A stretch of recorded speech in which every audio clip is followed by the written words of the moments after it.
আমাদের দেশের যিনি প্রধানমন্ত্রী তাকে তিনটে লেয়ার আছে তার কাছে বডিগার্ডের। কটা লেয়ার বললাম? তিনটে ধাপ আছে। প্রথম নম্বরে যারা আছে, যে 6টা বডিগার্ড আছে মোদিজির, আমাদের প্রধানমন্ত্রীর, একটা বডিগার্ডকে কভার করতে গেলে বর্ডারে যে মিলিটারি আছে এরকম 45টা মিলিটারির সঙ্গে তারা যুদ্ধ করবে একা, এতটা শক্তিশালী। এর আগে যে মুসলিম ছেলেটা বডিগার্ড ছিল, এখন রিটায়ার হয়ে গেছে, তার একটা আমি সাক্ষাৎকার শুনলাম। সে বলছে সে এতটা বড় রেঞ্জার গুলি করত, 3 কিলোমিটার দূর থেকে একটা গুলিতে 2জনকে মেরেছে। তার রেঞ্জ বুঝতে পারছেন কতটা? 3 কিলোমিটার দূর থেকে এম করে একটা গুলিতে 2জনকে হত্যা করেছে। এটা ছিল মোদিজির বডিগার্ড। দ্বিতীয় লেয়ারে আছে মারাত্মক ভারতের নাগা বাহিনী, যাদেরকে ব্ল্যাক বেল্ট বলা হয়। তৃতীয় নম্বরে আছে বিএসএফ, যারা ঘেঁষতে দিবে না, AK-47 নিয়ে দাঁড়িয়ে আছে। এখন বর্তমানে ভারতের সব থেকে দামি গাড়িটা মোদিজির কাছে আছে, রঞ্চ রিভারের 10.5 কোটি টাকা দাম, পুরো বুলেট প্রুফ। এর থেকেও সুরক্ষায় আমেরিকার প্রেসিডেন্ট আছে, তার গাড়ি 550 কোটি টাকা দাম, 10.5 আর 550 কোটি। বুঝতে পারছেন কতটা মূল্যবান? ওই গাড়িটাই মিসাইল লাগবে না। কেউ যদি 0 পয়েন্ট থেকে তার গাড়ির কাছে গুলি করে AK-47 দিয়ে, গাড়ির কাছে একটা স্কেচ পড়বে না। স্কেচ, গাড়িটা এত মারাত্মক। তার যে ড্রাইভার আছে দাঁড়িয়ে 6 ঘন্টা যুদ্ধ করবে, গাড়ির মধ্যে এতগুলো অস্ত্র লেস হয়ে আছে, মানে এত অস্ত্র ভরা আছে গাড়িতে। সে দাঁড়িয়ে 3 থেকে 6 ঘন্টা যুদ্ধ করবে গাড়ির ভেতর থেকে বসে, বাইরে বেরোতে হবে না। সুইচ টিপবে, গুলি ছুটবে, মিসাইল ছুটবে, AK-47 এর মতো গুলি বের হবে গাড়ি থেকে। কোরআনে আছে এর থেকেও 2জন বাদশার কথা, জালিম বাদশা, যাদের কাছে শুধু সামরিক বাহিনী নয়, সামরিক শক্তি নয়, শারীরিক শক্তিও ছিল। 1 নম্বর হচ্ছে ফেরাউন।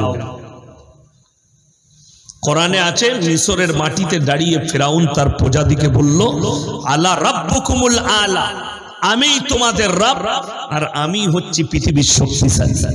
তার প্রজারা মাথা নত করে মেনে নিল। সে চাইল আল্লাহর দাওয়াতের কাজ করছে, ইসলামের প্রচার করছে মুসা, এই মুসা নবীকে আমি তার কওমকে বিলুপ্ত করে দেবো, তাদেরকে হত্যা করে দেবো।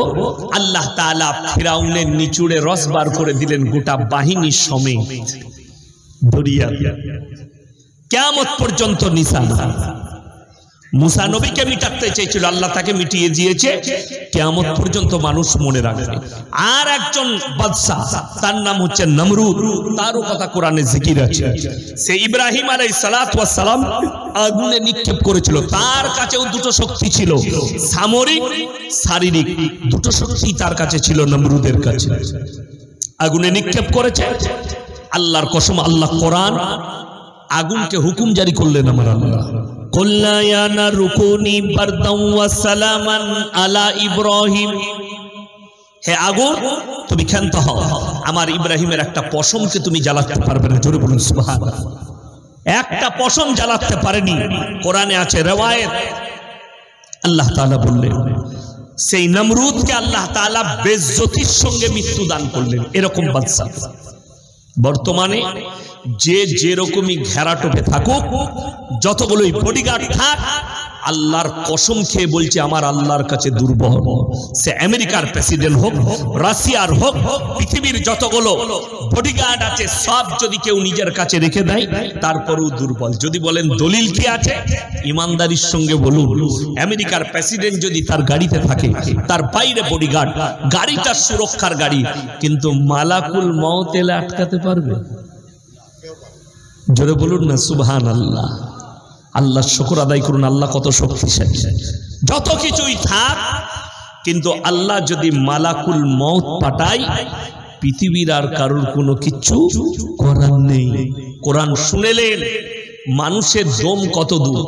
এই অনেকজনা মারদানগি দেখায় না, আমাকে খালি ছুঁয়ে দেখা দেখি, বলেন বলেন, অনেকজনা শক্তি দেখায়, আমার পাওয়ার জানিস, আমি এলাকার নেতা, আমার পাওয়ার জানিস, আমি রাজ্যের একজন এমএলএ হও, এমপি হও, সকলকে বলি কোরআনটা শোনো যদি তোমার মধ্যে ঈমান থাকে।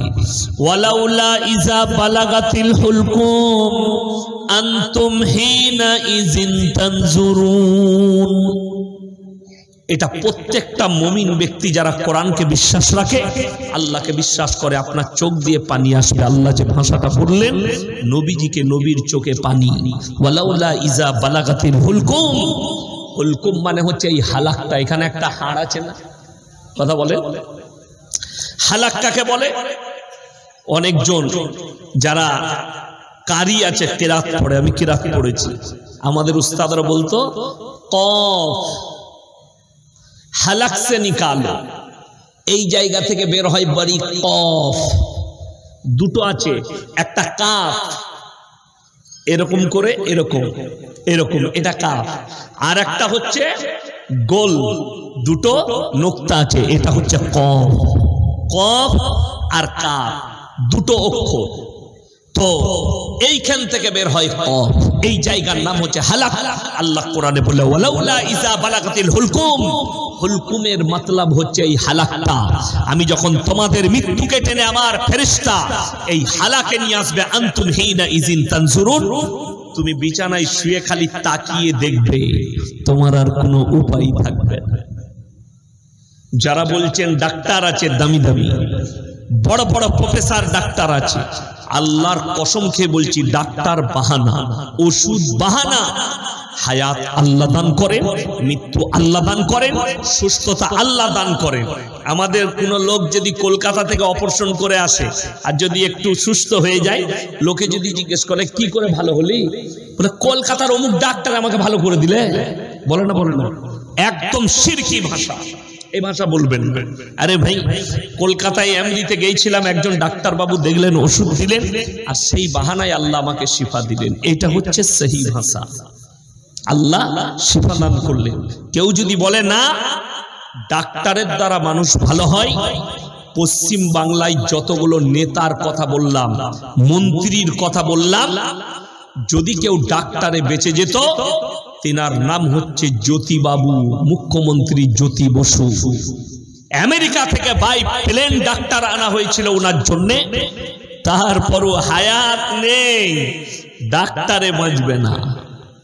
মৃত্যু চলে এলো ডাক্তার আসার পরে, ডাক্তার বাঁচাতে পারেনি। আমার বন্ধুগণ, আমার ভাই, ওই জন্যে আমরা যারা এখানে আছি ইমানদারির সঙ্গে বলুন তো, যারা আমরা বেঁচে আছি, আমরা নিজের ইচ্ছায় আছি না আমার আল্লাহর দয়ায় আছি? সকলে জোরে বলুন সুবহানাল্লাহ। স্টেজ থেকে নিচে পৃথিবীর যতগুলো জানদার যাদেরকে আল্লাহ প্রাণ দিয়েছেন, তারা কেউ নিজের ইচ্ছায় বেঁচে নেই, আমার আল্লাহ, আমার রবের ইচ্ছায় মানুষ বেঁচে আছে। এটা রবের ইচ্ছা। আল্লাহ যখন চাইবেন আপনার কাছে মৃত্যু হাজিরি দিয়ে দিবে, পৃথিবীর কেউ রুখতে পারবে না। আল্লাহকে চিনিয়ে দিয়ে তারপরে আমার বক্তব্য, আমি কিন্তু এখনো বক্তব্য শুরু করি নাই। বক্তব্য শুরু করেছি না, আমি বক্তব্য শুরু করলে সবাই নিতে পারে না, আমি খালি ঘা করে দিয়ে যাব। পরশু থেকে রোজা আছে তো, ভোরে ভাত খাবেন, মহলম গুলো লাগিয়ে দিবেন, কাল থেকে মহলম লাগাবেন, আমি ঘা করব। এখন ওই জন্যে আল্লাহকে চিনাচ্ছি, আল্লাহ কেমন, আপনার সৃষ্টিকর্তা কেমন। আপনি যে সৃষ্টি, সবাই মাথা নত করে মেনে নিবেন আমরা সৃষ্টি। যে যেরকমই শক্তিশালী হন, পালোয়ান হন, টাকাওয়ালা হন, পয়সাওয়ালা হন, কিছুই না। পৃথিবীর একজন বড় আর্টিস্ট, তার কাছে তার গোডাউনে কয়েকটা দামি গাড়ি, দামি মানে 5 কোটি 7 কোটি 8 কোটির গাড়ি।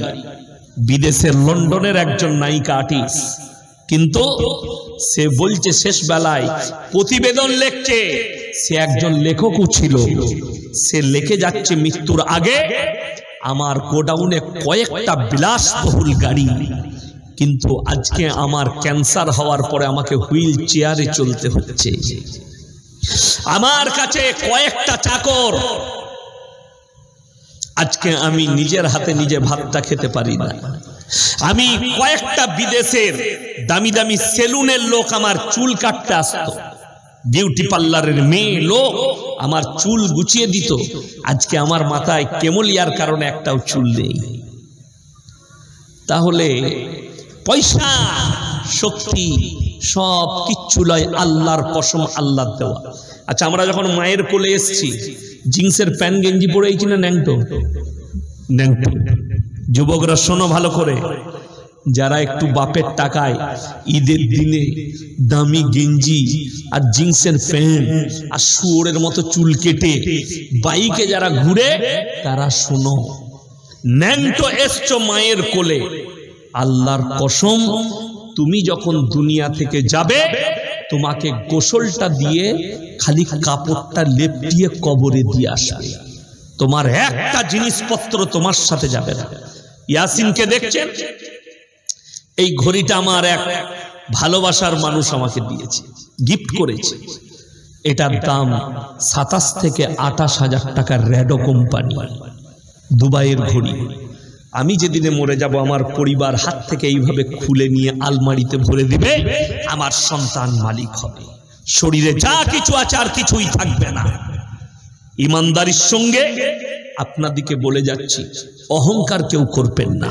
নিজের শরীরের শক্তির, পয়সার, মালের, সম্পদের, কোন রকমের ইলমের কোনো অহংকার করবেন না। চলুন, পৃথিবীতে যতগুলো মানুষ আছে, যে যত দামি হোক, নিজের প্রশংসা করার ক্ষমতা কেউ রাখে না। আমি মোবাইলে দেখছিলাম, ভারতের সব থেকে দামি পয়সাওয়ালার নাম কি? মুকেশ আম্বানি। বর্তমানে তাকেও ফেল করে দিয়েছে, তার নাম হচ্ছে গৌতম আদানি। যাই হোক, মুকেশ আম্বানি। জানেন তার বউকে দেখে কেমন লাগে? কত সুন্দর লাগে। তার বউ বলছে আম্বানিকে চায়না রোবট কিনেছে, রোবট। ও বলছে রোবটটার সঙ্গে আমার সম্পর্ক, তাকে চুমু খাচ্ছে, আর বলবো না। কি বুঝলেন? তাহলে কি মূল্য রইল বলুন? বউ থাকতে বউ নাই।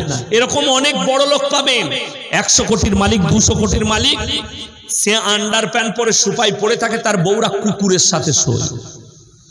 আর আপনি উলাডাঙ্গায় বাস করেন, সকাল হলে মাঠে কাজে যান, তা না হলে জঙ্গিপুরে লিভার খাটতে যান, তা না হলে সাগর দিঘিতে কোনো দোকানে কাজ করেন, ঝাড়ু লাগান, কোনো মাদ্রাসায়, কোনো স্কুলে। আপনি এশার নামাজ বাড়িতে পড়ে, গ্রামের মসজিদে পড়ে, বিবির সঙ্গে বসে শাক ডাল খেয়ে বিবির গলায় ফজর পর্যন্ত হাত রেখে ঘুমাতে পেরেছেন, আল্লাহর শুকর আদায় করে। এর থেকে দামি সুখী লোক পৃথিবীতে আর কেউ নেই। কি আম্বানি বলছেন? আমাদের দেশের লোক মনে করে আম্বানিরা বড় লোক বলে না, ওরা মনে হয় সোনার মুরগি খায়। সোনার মুরগি খায় তো আম্বানি? সোনার মুরগি খাওয়া যাবে? ওটা আলমারিতে রাখা যাবে। বুকা, সোনার ছাগল খাওয়া যায় না, আলমারিতে রাখা যায়। খাবার আল্লাহর কসম খেয়ে বলছি, রুজির মালিক কে? আল্লাহ। যদি এটা বিশ্বাস না হয়, সকালবেলায় উঠে বহরমপুর চলে যান, যেটা আপনাদের জেলা সদর, বহরমপুরে গঙ্গার কিনারায় যান, দেখবেন 100টা বড় লোক আন্ডার প্যান্ট পরে ছুটছে। কি হলো? শয়সু গয়কার। ডাক্তারে বলেছে 3.5 কিলোমিটার হাঁটবি, না হলে মরে যাবি। এই ভয়ে ছুটছে সকালবেলা। কি বুঝলেন? খেতে পাই না। কলকাতার ডাক্তারকে কাগজ লিয়েছে, এরকম কাগজ, রিপোর্ট বেরিয়েছে, স্যার ওরে বাবরে 530 সুগার, মিষ্টি খাওয়া ছেড়েই দিতে হবে। মোটামুটি আমি লিস্ট করে দিচ্ছি, এগুলো খাবেন। স্যার কি কি খাবো? সকালবেলায় উঠে 1 কাপ বিনা চিনির লাল চা।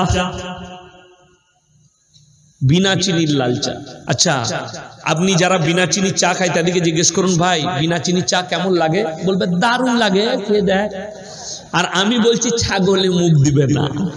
বিনা চিনির চা কখনো ভালো লাগে? ওটা সুগার হয়েছে বলে ভালো লাগছে। ওদের বুঝতে পারেননি? 1 কাপ বিনা চিনির লাল চা, 1 মুঠো সাদা চিড়ে ভাজা, 1 মুঠো খালি সাদা চিড়ে ভাজা নিবি। আর কি নেবো? বলে আর কিচ্ছু লয়। এরপরে বেলা 11টায় এক কাপ মাপা চালের ভাত, এক কাপ চাল, কাপেতে যতটা চাল ধরবে তোর বউকে বলবি মেপে নিবে, দিয়ে যতটুকু ভাত হবে ওই ভাতটা প্লেটে নিবি।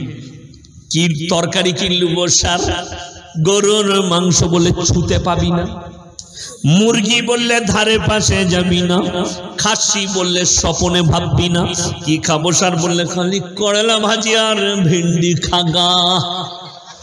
এটা কিন্তু কোটিপতির লিস্ট, গরিবের লয়।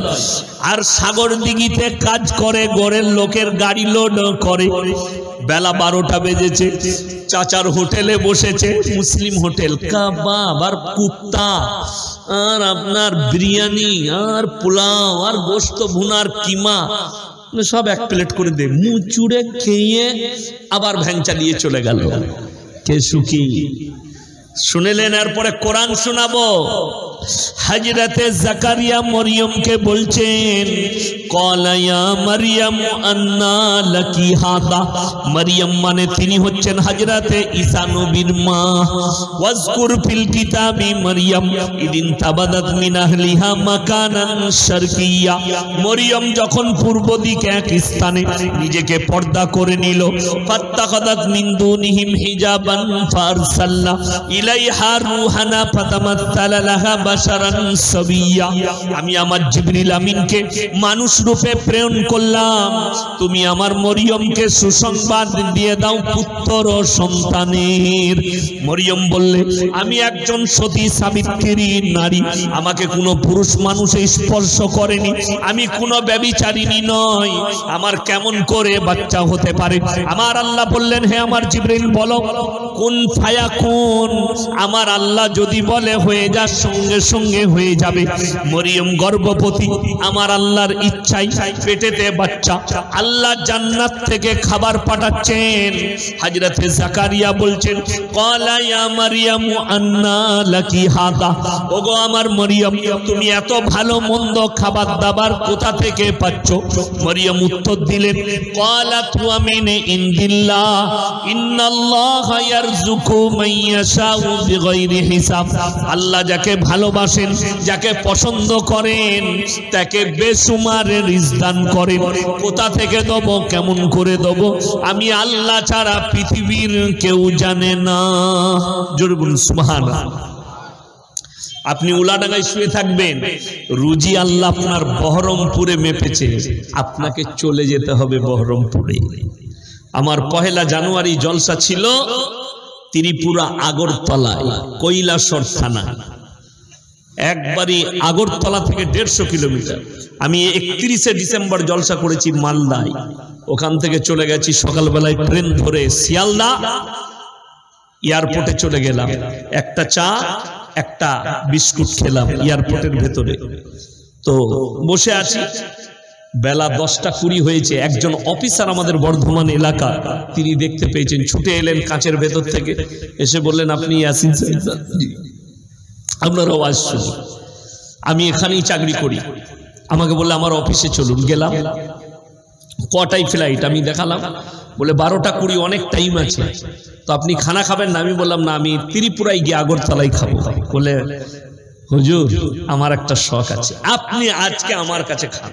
আমি না, তো আমি ওখানে খাবো ইরাদা করেছি। বলে, না, খেতেই হবে, তা না হলে আমি কষ্ট পাবো। আল্লাহর রুজি আমার মেপেছে এয়ারপোর্টে, আমি চিন্তা করলে কি হবে? জোর জবরদস্তি খাওয়া, রুজির মালিক আল্লাহ। আজ কি আমি এখানে কিচ্ছু খাই না। লাস্টে একজনকে বললাম 2টো ডিমের পোচ করে দাও, খেয়ে খেলাম, দিয়ে এলাম। আমি দাঁড়িয়েছিলাম আসার সময় কুলিতে, হাজি সাহেবের হোটেলে, তার বেটা কাবাব রুটি আমাকে বললে, হুজুর খান। আমি বললাম, তো আল্লাহ তো আমাদের তকদিরে লিখেই দিয়েছে লোকের ঘরে খাবি, লাগিয়ে দাও, খেয়ে দি। কি বুঝলেন? ওটা আমাদের তকদিরে আছে, মৌলবীদের কিছু করার নেই। কেন বলুন তো? আল্লাহর নবী বলেছেন, আল্লাহর নবীর হাদিস, যারাই আল্লাহর রাস্তায় দিনের পথে থাকবে, আল্লাহ মৃত্যুকাল পর্যন্ত ইজ্জতের রুজি দান করবেন। শুনেলেন? আর একটা হাদিস, যারা নামাজ পড়েন না, আজ থেকে নিয়ত করুন ফজর থেকে আর নামাজ কাজা করবো না। জোরে বলুন ইনশাআল্লাহ। তবে আমাদের ছেলেদের একটা ভালো দিক আছে, এমনি নামাজ পড়ে না, কিন্তু 1 রমজান থেকে আর নামাজ ছাড়বে না। ঠিক বললাম না? আবার এত ভালো ছেলে, পহেলা রমজান থেকে আর দাড়ি কাটবে না। কথা বুঝতে পারেন? আমাদের বর্ধমানের ছেলেরা বলে কাল থেকে রমজান তো দাড়ি কাটবো না, দিয়ে দাড়িগুলো বেশ গজিয়েছে, সুন্দর লাগছে, ঠিক চাঁদ উঠে গেলি রাতের বেলায় মালগুলোকে চালিয়ে দিলে। সেলুনে ভিড় দেখতে পারো, একদম চেঁচে নামিয়ে দিলে। কেন? বলে কালকে শ্বশুর ঘর যাবো সালামি নিতে। হারামখোর শাশুড়ি সালামি লে, কবরে যা বুঝতে পারবি কি সালামি পাবি। আরে রমজান মাস এসছে, এটা পরিবর্তনের মাস, নিজেকে পরিবর্তন করব, সবাই নিয়ত করুন ইনশাআল্লাহ। যুবকরা দাড়ি রাখো, এরা রাখছে না তারও কারণ আছে। আমাদের যদি ছেলে দাড়ি রাখে, 5 ওয়াক্ত নামাজ পড়ে, আর যদি বিয়ে ঠিক করতে যায় আর ছেলের বাপ যদি বলে আমার ছেলে বাবু 5 ওয়াক্ত নামাজ পড়ে, মুখেতে দাড়িও রেখেছে, মেয়ে বলছে আমি দাড়িওয়ালা ছেলেকে বিয়ে করব, যা বুঝে করবে। এরা দাড়ি রাখে, বিয়ে করবে কাকে? নামাজি ছেলেকে বিয়ে করবে না, দাড়িওয়ালাকে করবে না। ও কাকে করবে? শুয়োরের মতো চুল কেটেছে তাকে, গাঁজা খাই তাকে, গুটকা খাই তাকে, বাইক নিয়ে মেলা ঘুরে বেড়ায় তাকে বিয়ে করবে। আরে প্রত্যেকটা মায়ের দিকে বলছি যাদের বিয়ে হয়নি, বিয়ের আগে শর্ত রেখে দাও, ছেলে নামাজি কিংবা দাড়িওয়ালা না হলে ছেলেকে বিয়ে করব না। তোমার দাম্পত্য জীবন সুখী হবে। কিন্তু মেয়ের বাপ কি দেখে? ছেলে নামাজি কিনা দেখে না, ছেলে গাঁজাখোর কিনা দেখে না, ছেলে দিনদার কিনা দেখে না, ছেলের টাকা আছে কিনা এটা দেখে। ছেলে কি করে প্রথমেই জিজ্ঞেস করে, ঠিক কিনা? না, প্রথমে জিজ্ঞেস করো। আমার একজন বন্ধু আছে, আমার মাদ্রাসার স্টাফ, মোল্লা খুদা বক্স, খুব ভালো ছেলে, ভালো আলেম, বীরভূম ডিস্ট্রিক্টে বাড়ি। আমি এই মসজিদে শুয়ে শুয়ে কথা বলছিলাম অনেকক্ষণ, বড় ব্যবসায়ীও বটে আমার মাদ্রাসার স্টাফ। তো তাকে বললাম ভাই বিয়ের দিন ঠিক করলে? বললে আপনার জন্যে ওই জুন মাসে করেছি। ছেলেটা আলেম হাফেজ, কি বুঝলেন? যখনই বলেছে আলেম হাফেজ, এ আর জিজ্ঞেস করেনি ছেলে কি করে। ছেলে এখনো পড়ছে, এই বছরে ফারেক হয়েছে, এখনো পড়ছে ছেলে, এই বছরেই ফারেক হয়েছে। হাফেজ আলেম ফারেক হলো এই বছরে, তার মানে তার 1 টাকাও ইনকাম নাই। কথা বুঝতে পেরেছেন না? পারেননি? ইনকাম নাই, বিয়ে হয়ে গেল। আমি যে বছরে বিয়ে করেছি আমার 1 টাকাও ইনকাম ছিল না। আমি যখন মাদ্রাসায় ঢুকেছি আমার 2000 টাকা বেতন, তখন আমি বিয়ে করেছি। রুজির মালিক আল্লাহ, এটা বিশ্বাস রাখতে হবে। আমার বন্ধুগণ, আমার ভাই, আপনাদেরকে অনুরোধ করছি, এরপরে আমি বক্তব্য শুরু করব। আল্লাহ তাআলা কোরআনে, আমি ইয়াসিন শুনেলেন, কোন বক্তা যদি বলে আমার মতো বক্তা নেই, সে বক্তা মূর্খ। কোন মৌলবি যদি বলে আমার মতো মৌলবি নেই, সে মৌলবি মূর্খ। কোন মাস্টার যদি বলে আমার মতো মাস্টার নেই, সে মূর্খ মাস্টার। কোন ডাক্তার যদি বলে আমার মতো ডাক্তার নাই, সে হচ্ছে মূর্খ ডাক্তার। পৃথিবীর একটা মানুষ নিজের প্রশংসা করার ক্ষমতা রাখে না, সিরিফ আর সিরিফ আল্লাহ রাখেন। জোরে বলুন সুবহানাল্লাহ।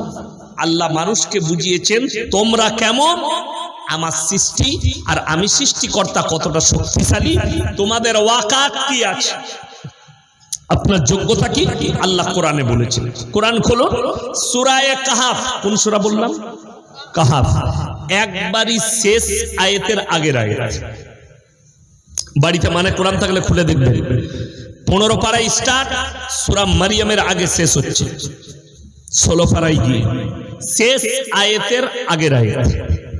আমার আল্লাহ রাব্বুল আলামিন বললেন, কুল লাউ কানাল বাহরু মিদাদাল লিকালিমাতি রাব্বি লানাফিদাল বাহরু ক্বাবলা আন তানফাদা কালিমাতু রাব্বি ওয়ালাউ জিনা বিমিসলিহি মাদাদা। হে আমার নবী, পৃথিবীর মানুষকে বলো, যতগুলো সমুদ্র আছে সব পানিগুলো যদি কালি করে দিই, আর পৃথিবীর যত মানুষ আছে তারা যদি আল্লাহর প্রশংসা লিখতে শুরু করে, সমস্ত পানিগুলো শেষ হবে। আবার আমি অতটাই যদি পানি দিই, আবার সেগুলোও শেষ হবে। পৃথিবীর মানুষ আল্লাহর প্রশংসা লেখে শেষ করতে পারবে না। জোরে বলুন সুবহানাল্লাহ। মানুষের ওয়াকাত নেই যে তারা আল্লাহর প্রশংসা লেখে শেষ করে দেয়। আমি দরিয়াটা একবার নয়, যতগুলো দরিয়া আছে 2 বার প্যাক করে দেবো, 2 বার কালি তৈরি করব। কিয়ামতের সকাল এসে যাবে, আল্লাহর প্রশংসা লেখে শেষ করার মতো ক্ষমতা পৃথিবীর মানুষের শক্তি নেই। তিনি হচ্ছেন রব, তিনি হচ্ছেন আল্লাহ। কোরআন আমার সামনে নামানো আছে, আমি কোরআন খুলি না। কেন? আমি হাফিজে কোরআন, গোটা কোরআনটা আমার মুখস্থ, আমার সিনেতে গেঁথে দিয়েছে আল্লাহ। আমার ভাই, এই যে কোরআন, এই যে কাগজটা ছাপা হয়েছে, এই কাগজের ওপরে কেউ লিখতে পেরেছে, লিখেছে উলাডাঙ্গা দক্ষিণ পাড়া ওয়াক্তিয়া মসজিদের উন্নতি করবে, এর ওপরে লিখতে পেরেছে যে এই লেখার মধ্যে ভুল নেই? কথা বলে না, লেখা নাই। কমিটির লোকের হিম্মত নাই যে এটা লেখি। শুধু উনারা কেন, পৃথিবীর যতগুলো মুহাদ্দিস, শেখ, মাশায়েখ যারাই বই লিখেছেন, কিতাব, আমার আব্বাজি অনেকগুলো বই লিখেছেন। আমিও আগামীতে ইনশাআল্লাহ দোয়া রাখবেন, একটা বই আপনাদের সামনের সিজনে দিয়ে দেব। লেখা হয়ে গেছে, ছাপতে দিইনি, ঈদের পরে দেবো ইনশাআল্লাহ। তো অনেকজন বই লিখেছেন, বড় বড় মনীষীরা লিখেছেন, কেউ নিজের লেখার কিতাবের প্রথমে লিখতে পারেনি আমার লেখার মধ্যে ভুল নেই। কিন্তু আল্লাহ রাব্বুল আলামিন এই কোরআন মাজিদকে আল্লাহ তাআলা যখন অবতীর্ণ করলেন, এই কোরআনের সূরা বাকারায় আল্লাহ বললেন, জালিকাল কিতাবু লা রাইবা ফি, আমার এই কোরআনে বিন্দুমাত্র সন্দেহের কোনো অবকাশ নেই। জোরে বলুন সুবহানাল্লাহ। সন্দেহের কোনো অবকাশ নেই, আল্লাহ এটা কোরআনে বললেন। সন্দেহ অনেক দূরের কথা, সন্দেহের কোনো অবকাশ নেই। সবাই হাত তুলে বলুন, কোরআনকে আমরা সবাই বিশ্বাস করি ইনশাআল্লাহ? সকলে জোরে বলুন ইনশাআল্লাহ করে। ভারতে 30 কোটি মুসলমান বর্তমান, এর মধ্যে 10 কোটি মুসলমান আছে কিনা এটাও সন্দেহ আছে। যদি বলেন কি করে, তার প্রমাণ, এটা সাগরদিঘি থানা, তো সাগরদিঘি থানা, এই সাগরদিঘি থানায় প্রমাণটা দিয়ে দেবো। যদি বলেন কেমন করে, আমি দিয়ে দিচ্ছি, আপনি নিয়ে নেন। এখন বর্তমানে যারা যুবক আছে তারা শুনবেন, যারা স্কুল কলেজের ছেলে মেয়ে আছে তারা শুনবেন, তাদের ব্রেনটাই বেশি আঘাত করছে বেঈমান আর কাফেররা। একটা মূর্খ লোক, তার ব্রেন আঘাত করে না। শয়তান শিক্ষিত ছিল না, মূর্খ ছিল? কথা বলে না, শিক্ষিত ছিল, জ্ঞান ছিল শয়তানের, তবেই তো আল্লাহর কাছে যুক্তি খাড়া করেছিল যে আমি আদমকে সিজদা করব না। রিওয়ায়াতে আছে, আসমান আর জমিনে এমন কোনো জায়গা নেই যেখানে শয়তান, ইবলিস, মারদুদ সিজদা করেনি। তাহলে এত ইবাদত করার পরও শয়তান, আমি কেন বলছি এর ভিতরে পাবেন। তো আপনি মনে করেন না যে কোনো একজন বেঈমান, কোনো একজন মুশরিক সে মসজিদে গিয়ে মাথা ঠুকছে মানে মুমিন। কথা বুঝতে পারেন কেন? আল্লাহ কোরআনে কিন্তু মুমিনদের জন্য শর্ত রেখেছেন, শর্ত মাথা ঠুকাটা রাখেননি। আমাদের দেশের কিছু মুসলমান আছে যারা মনে করে আমি গরুর মাংস খাই মানে আমি মুসলমান। রং কথা, এটা ভুল কথা। গরুর মাংস খেলে যদি মুসলমান হতো তাহলে সব থেকে বড় মুসলমান ঋষি কাপুর হতো, ফিল্মের আর্টিস্ট রণবীর কাপুরের বাপ, যে বলেছিল প্রত্যেকদিন ডিনারে আমি গরুর মাংস খাই। তাকে অনেক অমুসলিম ভাই গালি দিয়েছে। গরুর মাংসটা শর্ত নয়। গরুর মাংস যদি মুসলমান হওয়ার জন্য গরুর মাংস শর্ত হয়, কোন বাপের বেটা মৌলবি থাকলে তাকে স্টেজে নিয়ে আসুন, সেখানে বলে দিয়ে চলে যাবে যে আপনি ভুল বললেন, শর্ত নয়। গরুর মাংসটা আল্লাহ হালাল করেছেন, আপনার পছন্দ হলে আপনি অবশ্যই খাবেন। আপনি খান না বলে বেঈমান হবেন এরকম কোনো শর্ত নাই। চলুন, আমাদের দেশের শিক্ষিত যুবকরা কিছু বেঈমান কাফের মুশরিককে তারা ভাবছে এরা খাঁটি মুসলমান। যেমন আমাদের যুবকরা যারা আছে তারা কি বলে জানেন গর্ব করে, আরে ভারতের নয় পৃথিবীর মুসলমানদের গর্ব হচ্ছে শাহরুখ খান, সে মুসলমান। বলে না, বলে না? সেই মূর্খ গন্ডরা শুনে যাও, শাহরুখ খান হচ্ছে মুশরিক, মুসলমান নয়। সে মিডিয়ার সামনে এটা বলেছে, मैं द होली कुरान पढ़ता हूं। अरे भाई, मेरे भाई, स्वामी विवेकानंद ने भी कुरान पढ़ा था, ईश्वरचंद्र विद्यासागर ने भी कुरान पढ़ा था, कभी गुरु रविंद्रनाथ ठाकुर भी कुरान पढ़ते थे। तो ये लोग मोमिन हो गए। খুব ভালো করে বুঝবেন, কোরআন পড়লে মাথা ঠুকলে মুসলমান হওয়া যায় না। ওইটাই আমি আপনাদের কাছে দলিল দেব। পূব কিংবা পশ্চিম দিকে মাথা ঠোকার নাম ঈমান নয়। শাহরুখ খান গিয়ে উমরা করে এলো মক্কা মদিনা থেকে, আমাদের দেশের মুসলমানরা ভাবলে এর থেকে বড় খাঁটি মুসলমান কেউ নেই। আসার এক সপ্তাহ পরে নিজের ফিল্মের অডিশনের জন্য একটা মন্দিরে গিয়ে পুজো দিল। আমার কাছে প্রুফ আছে মোবাইল, আমি বিনা প্রুফে কথা বলি না, প্রুফ আছে। শুধু তাই নয়, যাদের কাছে গুগল আছে সার্চ করুন পেয়ে যাবেন, ইউটিউব আছে সার্চ করুন পেয়ে যাবেন। শুধু তাই নয়, যাদের কাছে ইউটিউব আছে সার্চ করুন, সালমান খান তার গোটা পরিবারটা মুশরিক, তার গোটা ফ্যামিলিটা মুশরিক। কেন বলছি?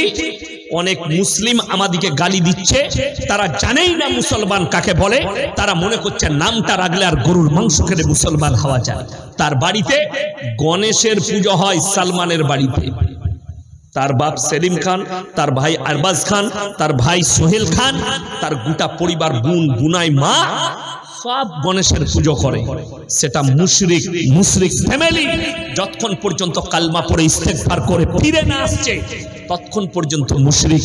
হে আমার যুবক, আল্লাহ শর্ত রেখেছে, পূব কিংবা পশ্চিম দিকে মাথা ঠোকার নাম ঈমান নয়। আমাদের দেশে দেখবেন ফুটবল খেলা হয় না, শীতকালে হচ্ছিল ফুটবল খেলা, টুর্নামেন্ট বিভিন্ন জায়গায় হয়, হয় না? হয় না? তো আমার এলাকায় এক জায়গায় ফুটবল খেলা হচ্ছে একটা গ্রামে। তো মুসলিম যুবকরা গাদা গাছের দেখতে খেলা। তো একজন মোটামুটি নামাজ পড়ায় চাচা গেছে। তো আসরের যখন আজান হয়েছে তখন হাফ টাইম। তো চাচাকে ছেলেরা বললে, যুবকরা, চাচা গো আমরা জামাত করে নামাজটা পড়ে নিই আসরে। বললে চ পড়ে নি। তো এরা কি করেছে, উজু পুজু করে, চাচা এখন ইমাম, ও এখন দক্ষিণ দিকে মুখ করে নামাজ পড়ি বলছে। সালাম ফিরার পরে যুবকরা বলছে, চাচা এটা দক্ষিণ দিক গো। বলছে, আবে তোরা জানি না আল্লাহ সব দিকেই আছে। কত বড় মুফতি, বুঝতে পারছেন? আর আমাদের ফতোয়া কাজে লাগবে? এত এত সুন্দর ফতোয়া দিলে যুবকরা মনে করলে এই এক থেকে বড় মুফতি তো এলাকায় কেউ নেই। আমরা যখন রাতের বেলায় শুনলাম, আমার কাছে ঘটনা এলো, বলে আল্লাহু আকবার। ওই জন্যই তো মুসলমান বুঝে না, সে মনে করছে পূব কিংবা পশ্চিম দিকে যে কোনো একদিকে মাথা ঠুকলেই হবে। কেউ পূবে মাথা ঠুকে, কেউ পশ্চিমে, কেউ উত্তরে, কেউ দক্ষিণে, কেউ ঠাকুরের সামনে, কেউ কবরের সামনে, কেউ ঢিপির সামনে, কেউ গাছের সামনে, কেউ ঘোড়ার সামনে, কেউ অগ্নির সামনে, কেউ সূর্যের সামনে, কেউ পানির সামনে। যে যেখানে আস্থা রেখেছে, বিশ্বাস, সে সেখানে মাথা ঠুকে। ওই জন্য আমার আল্লাহ কোরআনে শর্ত দিয়ে দিলেন কি, লাইসাল বিররা আন তুওয়াল্লু বুজুহাকুম কিবালাল মাশরিকি ওয়াল মাগরিব ওয়ালাকিন্নাল বিররা মান আমানা বিল্লাহ। হে আমার বিশ্বনবী, পৃথিবীর মানুষকে বলো, পূব কিংবা পশ্চিম দিকে মাথা ঠোকার নাম ঈমান নয়। এক নম্বর ঈমান আল্লাহর উপরে বিশ্বাস। সবাই নিয়ে আসবো, জোরে বলুন।